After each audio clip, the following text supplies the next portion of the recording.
Okay, started. Okay, hello everyone. Welcome to our live lesson on fluency. I hope you guys are doing great. I hope your Saturday is wonderful. Today we're talking about fluency tips, and I'm very excited to see who's joining us for a live lesson.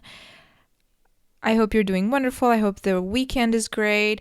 If you're just joining us, please in the comments write your name and where are you joining us from. It will be nice to kind of see who is with us today. Hi, Keka. Welcome. Where are you from, Keka?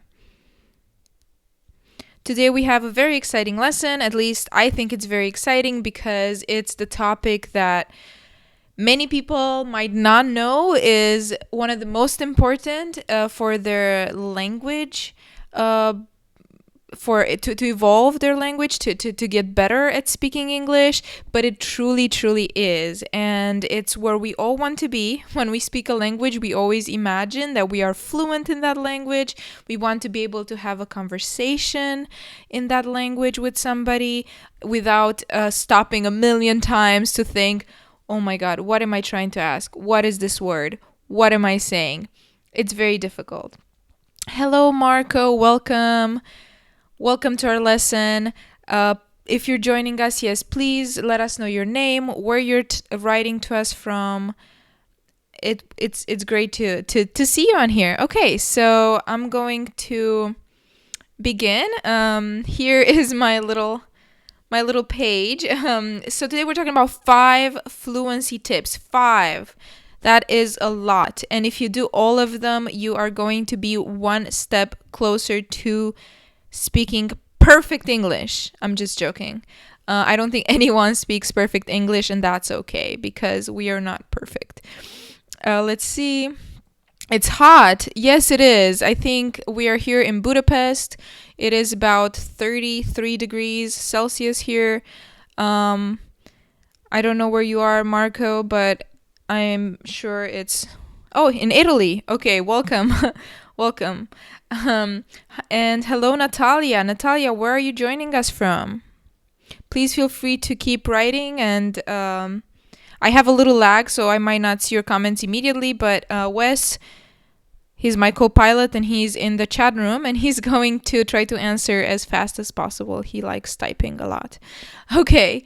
Okay, so let me talk about the 5 fluency tips that I have promised. Okay. First of all, what the heck is fluency? Because I think it's such a fancy word and we keep throwing it around like everyone knows what it is, but I don't think everyone does know what it is. Fluency means to speak a language effortlessly. Like when you speak your native language to someone and you get into a very political conversation or something and you want to really get your point across, you're doing it naturally. That is not just political, but I just mean any conversation. That is fluency. So I was looking online and I found some synonyms for fluency, and some of those are fluidity, flow, smoothness, effortless, ease, naturalness. So all of these really represent what we want to achieve when speaking a language. We definitely don't want to stumble, and we don't want to stutter, and we don't want to think a million times about what words to say. Hello from Mexico. Natalia, great to see that you're from Brazil, from Rio. I hear great things about it. If you're just joining us today, welcome. And I hope you're enjoying our lesson on fluency. So as I was saying, fluency is trying to speak a language effortlessly, which is easy to say and extremely difficult to achieve. Okay, so let's talk about why it's important, because it may look cool, but it's actually very important. The first reason, of course, is to sound more like a native English speaker. Of course, we all want to sound native. We all want to speak very well, but it's actually not the only reason. throughout my teaching career, I've dealt with a lot of English with professionals, with people who are trying to learn English for business purposes or for teaching, like professors or academics going into English for academic purposes. And it really helps to become more fluent in order to sound more professional. Meaning that if you're maybe your written English is flawless, maybe you can write very well, maybe you are very good at reading, but if you cannot express yourself and you take so long to say a sentence, you will sound a little bit less professional than somebody who's more fluent. And that's very important because, of course, many times our jobs depend on that. And the way you look, especially if you put a lot of hard work into a presentation and you can't say what you're trying to say, it's tough. But the more fluent you become, the more you're able to express yourself more professionally. So it's maybe not something that we want to hear, but it is important and true. And of course, one of the most important reasons, it's last here, but it's not the least, is because we want to be understood. When we speak to somebody, the more fluent we are, the easier it is for them to understand us and answer to our questions, especially when we're talking to native English speakers. And a lot of people are trying to travel and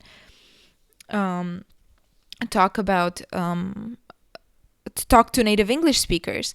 Okay, welcome to everyone else who's joining us. Oh my gosh, we're from Syria, from Tajikistan. Wonderful, wonderful. Welcome. Please keep telling us where you're from. Welcome to our lesson. And let us know what fluency questions you may have. Wes is doing his best to answer, and I will also do my best to answer all of your questions. Okay, so now that we've established that fluency is important, and it is important, I'm going to share you my secret tips. They're not really secret, but I will share them with you anyway. So the first tip is, please, I beg you, I really, really pretty please ask you to stop translating. And the reason I'm asking you to stop translating is because we were talking about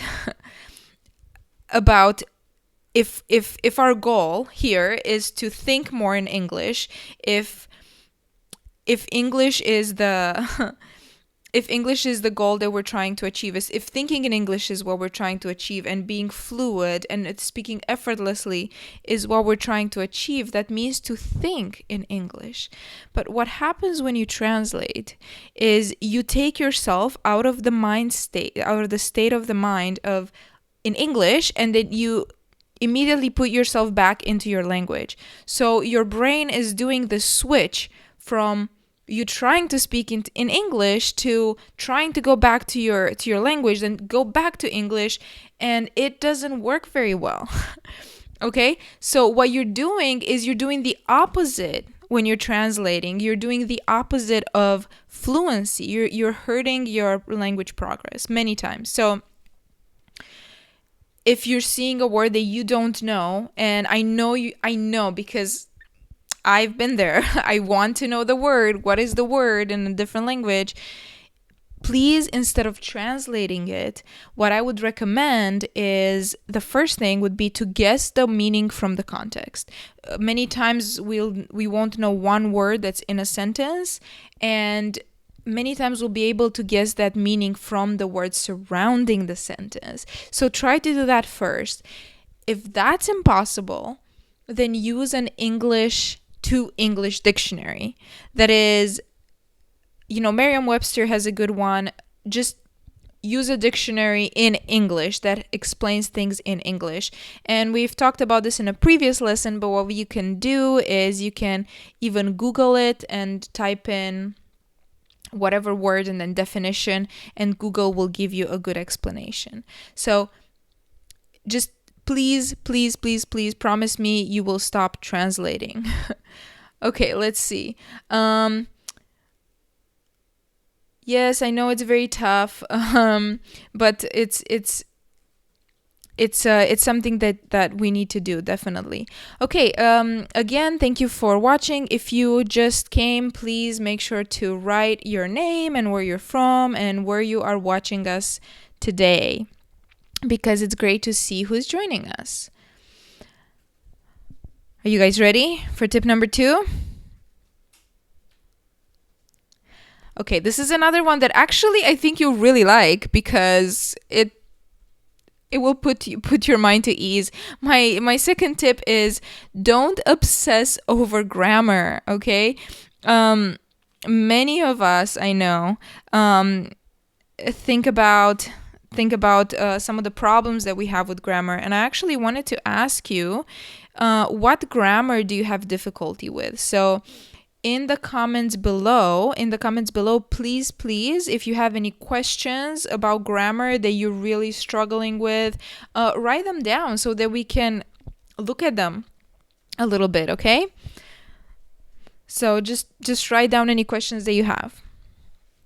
Okay, so my tip is don't obsess over grammar. And this means that, of course, grammar is very important to language learning, and we all know that, and that's why we all learn it. But sometimes we get caught up in little small things like, is it who or whom? Or do we say, the boy who we saw or the boy whom we saw, or something like that? Or even, I remember somebody asking me a while back, Teacher, is it a lot of apples or is it many apples? And to those questions, my answer is pretty simple. It doesn't always matter. And it doesn't always matter because language changes, and English is a live spoken language, and the grammar rules have changed and they're going to change. And like I was saying about who and whom, actually whom is becoming less and less used, but I'm sure in your grammar books you will see that you have to use whom as an indirect object. It's not really used anymore so much. So don't worry too much about being correct or getting the correct part, or don't study it on its own, because it might change and it's also making you pretty unhappy. I'm sure I've been there. Okay. Okay, somebody was asking how to stop translating when I am expressing my opinion. That comes with time, but I think if you get yourself in the context of speaking in English, just try to find the words in English instead of trying to go to the words in your language and trying to translate like that.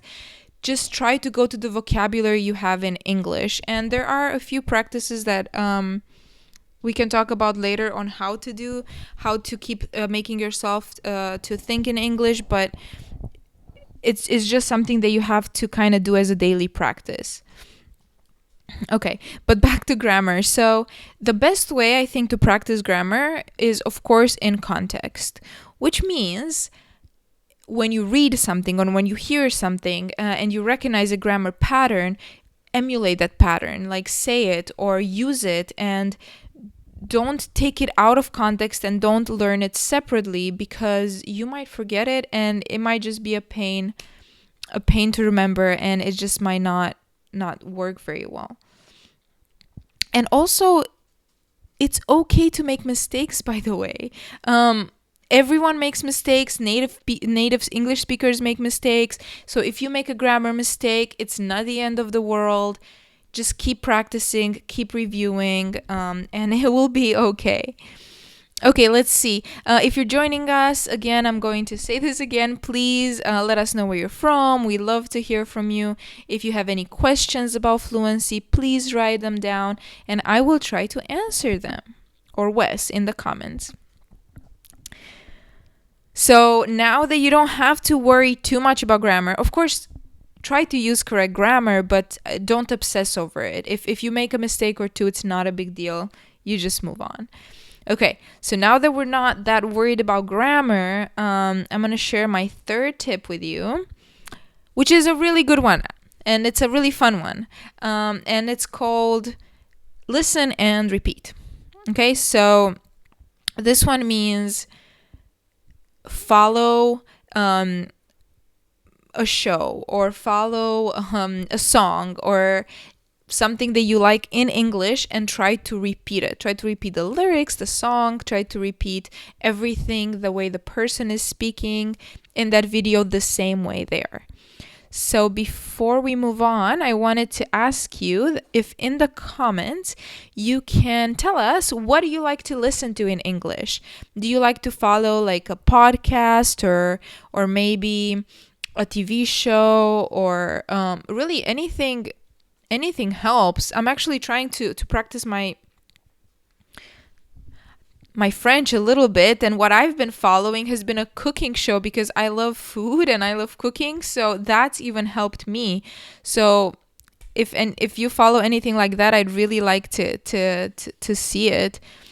It really helps. Or music. A lot of people really enjoy music. So let us know what kind of things do you like to listen to. And of course, if you're just joining us, make sure to mention where you're from, and what's your name. Okay, so what can you listen and repeat, and why should you do this? It's actually a very complex exercise that your brain is doing. And when you repeat something, we don't just copy the words, but we copy the grammar, the sentence structure, intonation, and stress. And in English, especially in English, intonation and stress matter so much on how people perceive us and on how fluent we sound. I've had many students who have spoken to me in almost perfect English vocabulary, but because their stress was a little off, or because their intonation was a little strange, they sounded a lot less fluent than they really were. So I repeat, it's very important to copy and listen to how native speakers actually speak, and to repeat that pattern. It's not enough to listen to it. You have to say it. Believe me, you have to say it, because if you just listen to it and you take it in, there's no way you say it, you pronounce it. It's your body, your brain is not doing the best it can to retain the language. Okay, so let's see if you guys have been writing some of the music. No music. You guys don't listen to music? Nobody likes music here? You guys are missing out. You could be listening to Adele. I'm trying to think what else is good for listening to music. You could be watching TV shows, like Friends is a good one, especially for intonation, because they exaggerate a little bit of how they speak, but that actually helps English language learners. And of course, I think Modern Family is another one that's really good with that. Let me think what else. I think that's it. I really like Adele for English lyrics, because she speaks, her lyrics are a little bit more complex, so it helps us understand a little better, and it's a little bit more challenging, which is kind of good. So please, I know you listen, but don't forget to repeat, okay? Okay, before we move on from to the other tip I wanted to address, because Furkat said, when I listen to music I can't understand. One thing you can do in many songs, you can type into YouTube. You can type in, for example, because I'm talking about Adele, the name of the song and then lyrics, and you can many songs will have the lyrics, so you can listen to the song and also see the lyrics, so you can read them at the same time as you're listening, which is very beneficial because it helps your brain understand. So there's your tip. Okay, we are moving on to the fourth tip. If you guys are just joining us, welcome. Please write in the comments where you're from, and what is your name. And Wes is also in the comments, and he's been answering. He's like a fiend in there, just answering all the comments. Okay, wonderful. Okay, This is one of my favorite ways to learn because, again, it makes things easier. Okay, remember, we're all about making things easier. So far, we've talked about, let me just do a little review about stop translating. I know that it's going to seem a little difficult in the beginning, but if you're trying to become more fluent, you are helping yourself, okay? You're doing yourself a service.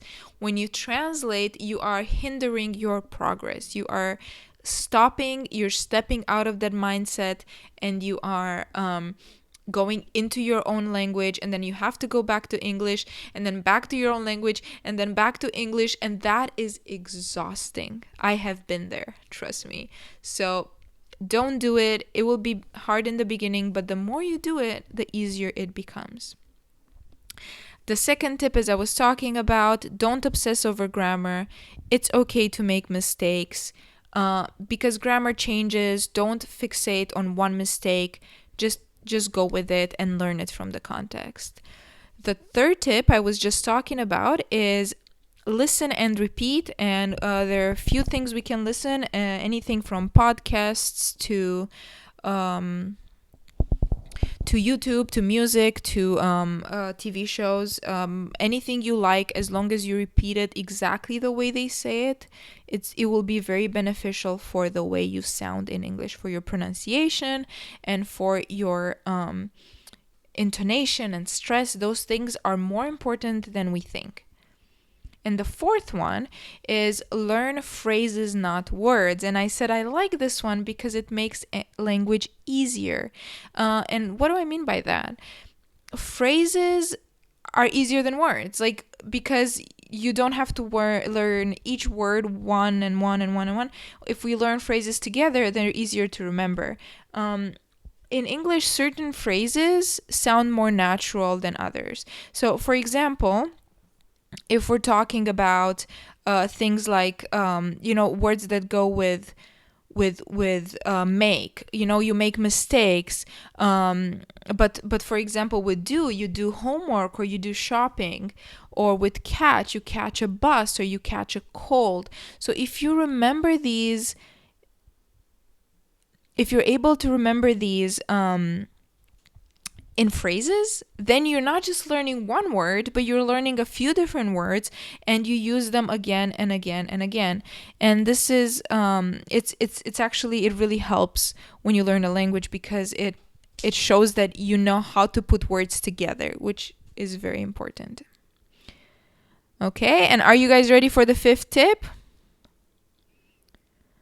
Okay, so you guys are talking about things you watch. Very nice. So we have Game of Thrones. Very good. That's a little...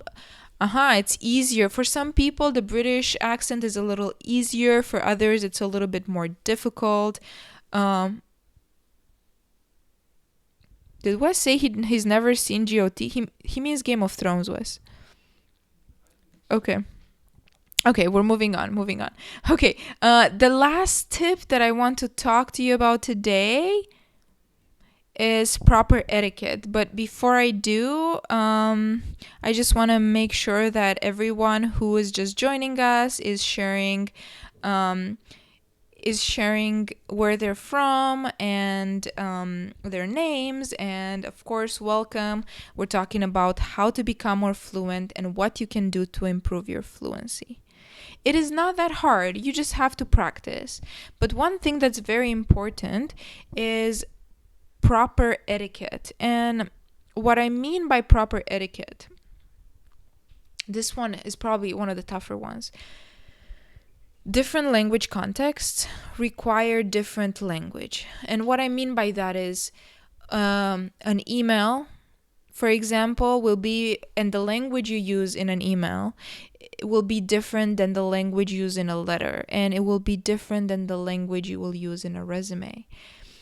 And you can practice this by even looking up on Google resume example, or email, formal email example, or informal email, friendly email example. If you do this, you will see that the language is different. And I'd really like to emphasize this because I've been teaching for quite a few years, and I've had many students, especially younger students, who don't know when to be formal and when to be informal. And many times they are too informal. And when you're talking to a teacher, it's not recommended that you're informal.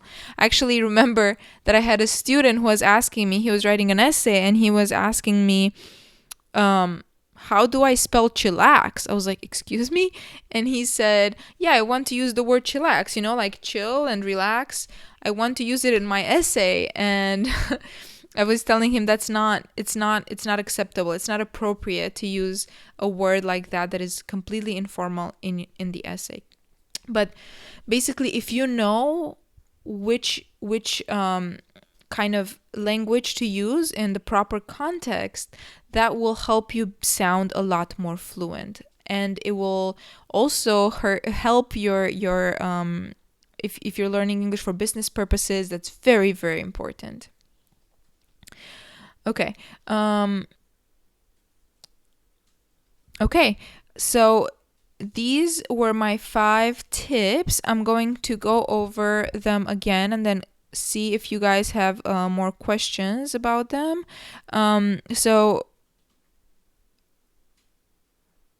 my first tip is stop translating. And if you're still translating, I know it's difficult. Try to do a little bit every time.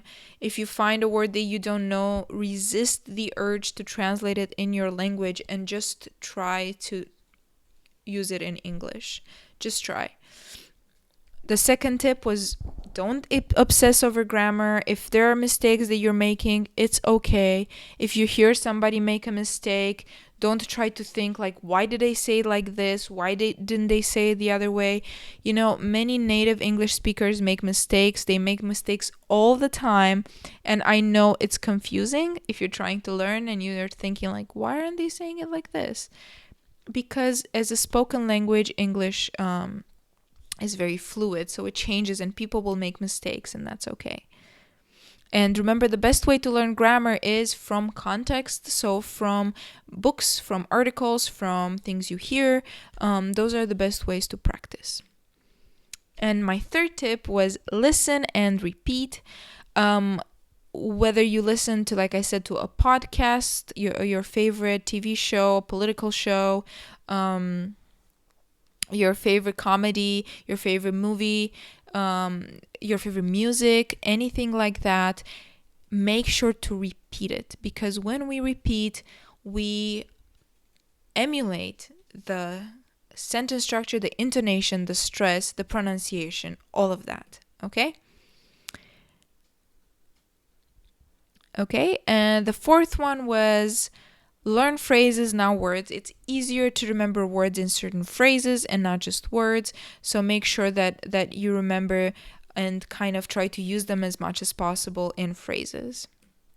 And the fifth was proper etiquette, and make sure that you use the proper tone and the proper language in the proper context. Meaning, don't write a friendly email to your boss. Make sure that you write a formal email when you're supposed to. Make sure that you use formal language when you are talking to a teacher or when you're writing a resume. It's very important.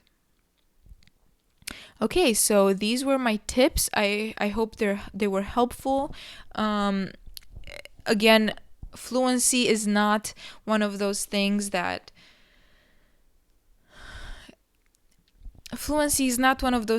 just happens. It takes time. You're not going to be perfect. That's okay. You're always going to make mistakes. That's okay. I think progress is more important than being perfect in a language or just in life in general. So even if maybe you're still translating, even if maybe you're still like trying to think about your grammar here and there, it's fine as long as you consciously know and you're trying to improve. So these were our tips. Thank you so much for joining us from everywhere in the world. You guys are awesome. We love having you as your students. We love your feedback. And please, if you found these helpful, if you have any other questions about fluency, please write to us and we'll do our best to answer. Please share the video if you found it useful, or if you just know somebody who needs a little bit of a reminder on what to do to become fluent. Again, thank you so much from lovely Budapest. Have a wonderful, wonderful Saturday and the rest of your weekend, okay? Thank you for watching. We will see you next time.